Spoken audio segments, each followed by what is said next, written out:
For the next part, I'm taking this large selection and I might just add this polygon to that. When we unmap this, we get a really large island, and there's one particular problem with it. It's up here. The polygons kind of don't quite look like what they really are. Right? They're this one is skewed. So we can get around that by drawing in mapping seams from using the peel tool, and something like this will do. And then we try again. Peel it, and you see we get a slightly better result, or a much better result, except that this polygon and this polygon are overlapping. The overlap we can solve by breaking this piece off, rotating it and lining it up like so, and this piece here where there's a tangent edge, again we can break it off and we can stack it up here. Now there's a slight problem in that this piece sticks up into empty space, and it might make that hard to reconcile into a compact area. But I'd rather see it like this than it was before. One thing we need to do is check these pieces are joined up, and we can do that by just grabbing a point here, and if it showed a blue point we would know that these 2 points are the wrong guys to belong together. We grab them both and there's nothing blue, then we're good. Or you can click on one and see that the other one is blue, and you just go weld. So we know that one's good, and grab these two. Likewise, there's no blue point, so we know they go together. So, same thing. Now this helps you, that checking around for the blue points helps you quickly figure out which ones belong to which without you having to grab a point here and that one goes blue, you know it's flipped around. Okay, so that's that piece done. Now the thing is we need to do this on the other side. Now I might try grabbing all this piece here and going edit copy. Now I've noticed that the copy paste UVs tool is pretty temperamental. It'll probably paste the right shape across to the other side of the model, but the polygons might get all scrambled up. So this is something we're going to test out. We have a piece copied out, and let's try grabbing them over here. You have to make sure you get the same selection as what you have on the other side. If you miss one polygon out, no surprises that it won't match. I didn't include these ones here, I just included the top part, and that little guy on the end. Alright, so let's try it out. We should just edit paste. See, it matches up there. Now what you want to do to check that's okay is grab the polygons and make sure that they are in fact the same as what's on the other side. So we can do that by, say, clicking there, it's that one, there, it's that one, flip over, that one is that one, that one is that one, so it's all good. 1, 2, 3, yep. 1, 2, 3, yep. And from, we can assume the rest is alright. Now this little guy here is that little triangle, and this little guy here is that one, so they'll match up nicely. Okay, so that's a bit of a time saver, but you do have to check that it is okay.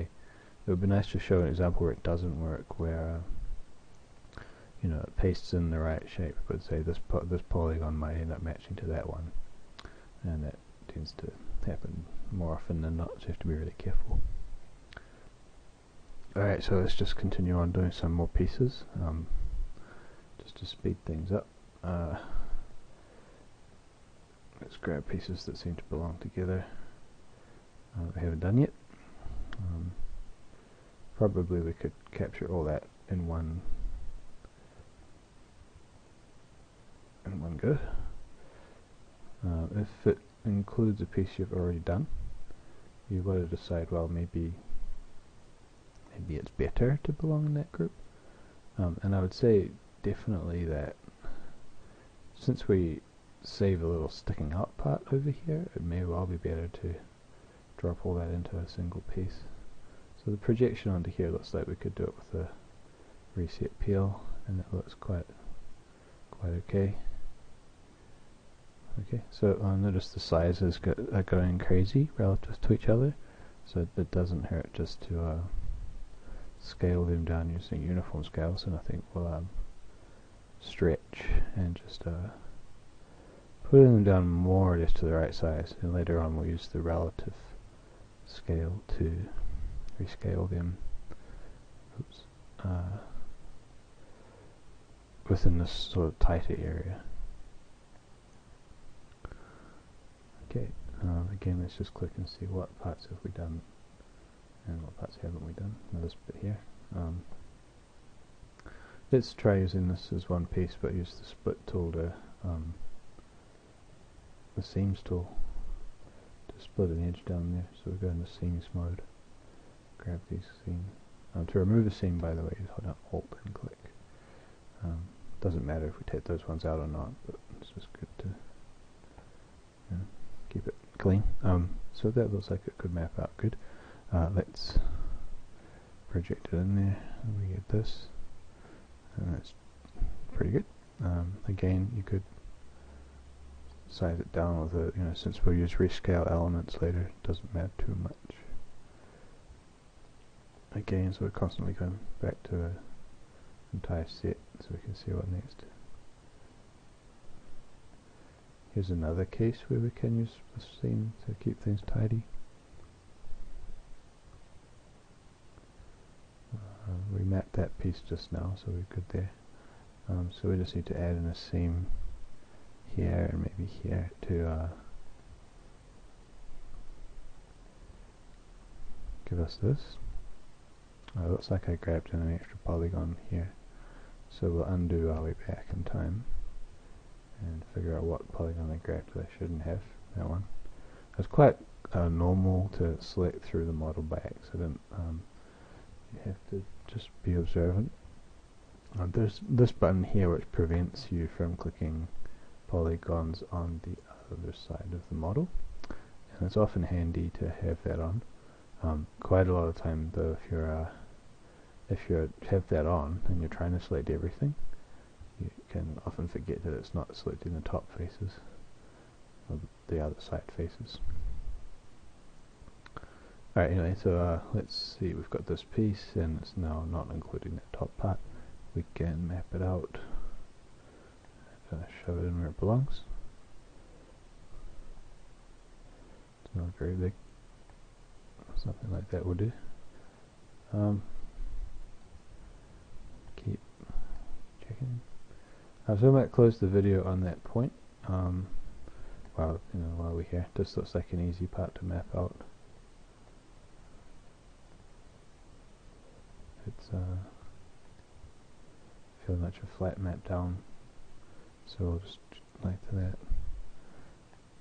Okay, I know it's coming in sideways and everything, but doesn't matter. We can flip it around, be more or less accurate. This is a center line piece, so it's probably a good idea to ensure that it's up and down. I might try just using planar mapping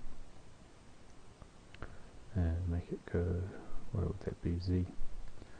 There we go. So it's the right vertical length, but we need to turn off planar mapping and then scale it sideways to give it the right proportion. It's quite skinny, and then we'll shove that up like that. Now with this being true vertical and not sort of relaxed, these polygons here are probably, they should be fatter than what they are here, so we can sideways scale them out a bit.